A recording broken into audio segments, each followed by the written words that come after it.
you colleges, when there's a professor that's giving a lecture and a kid starts to ask, and I talked to a friend of ours who was Professor Robert Stewart at New Orleans Baptist Theological Seminary. They had in-class learning and remote learning, and there were 2 or 3 campuses.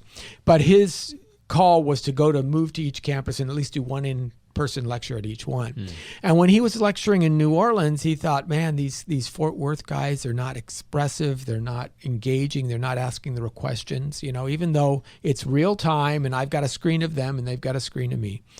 But when he moved to Fort Worth, all of a sudden the Fort Worth people came alive and they were asking the questions and they were having the discussion, and his New Orleans folks were just sitting there passively watching. And they found this to be true in the workplace as well. One of the things that you lose is the water cooler discussions. It's the, oh, hey, Bob, hey, you're working on that other project.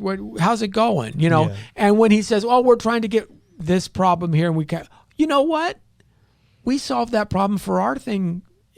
But those kinds of little, just random interactions that would actually lead to development, those don't happen anymore when you're all doing it via Zoom, when you're all using only Microsoft Teams. You've isolated yourself and you don't have that important crosstalk that helps build community and again, ties the team together.